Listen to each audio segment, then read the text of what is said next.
भूदान आंदोलन के प्रणेता आचार्य विनोबा भावे भारत के स्वतंत्रता सेनानी, सामाजिक कार्यकर्ता तथा प्रसिद्ध गांधीवादी नेता थे। उनका मूल नाम विनायक नारहरि भावे था।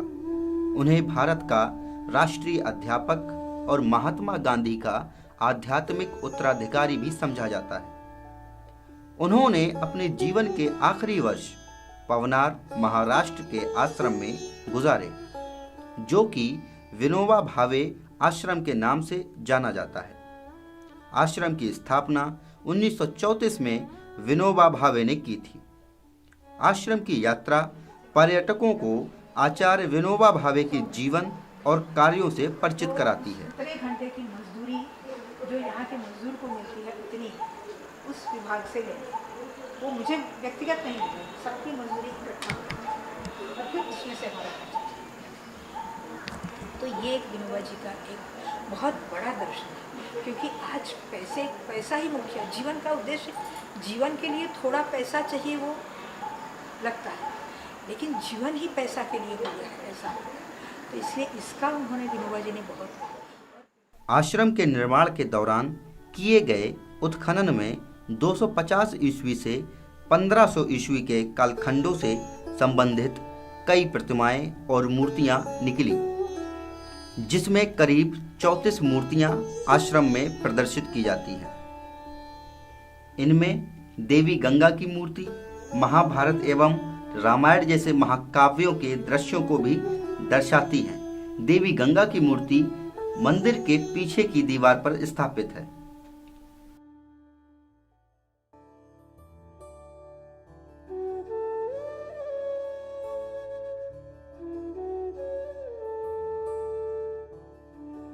विनोबा के विचारों ने न कि भारतीय बल्कि अन्य देशों के लोगों को प्रभावित किया।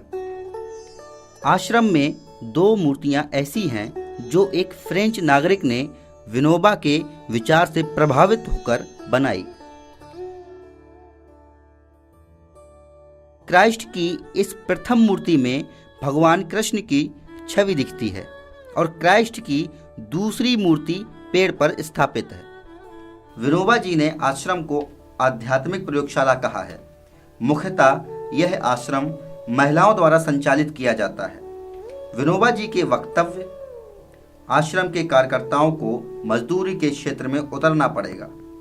आश्रम में कार्य कर रही महिलाएं अध्यात्म के साथ साथ अपने आप को मजदूरों से जोड़ती हैं, दिन में 6 घंटे काम करती हैं और आश्रम सरकारी धनराशि की मदद नहीं लेता। विनोबा जी का मानना था आश्रम का सहयोग अपने श्रम से किया जाएगा। आश्रम में जहां पर विनोबा जी की अस्थियां रखी गई हैं, उसी जगह उनका स्थान बनाया गया। उस स्थान पर उनके नाम की जगह गीताई रखा। उन्होंने अपनी मूर्ति और नाम को स्थापित करने से मना किया। गीताई, जो कि उन्होंने अपनी माँ के कहने पर भगवत गीता को मराठी भाषा में अनुवाद किया। गीताई का अर्थ भगवत गीता और माँ से लिया गया है, इसीलिए उनके स्थान पर गीताई नाम लिखा गया। विनोबा जी के विचार जन साधारण तक पहुंचाने के लिए यह आश्रम निरंतर प्रयासरत है।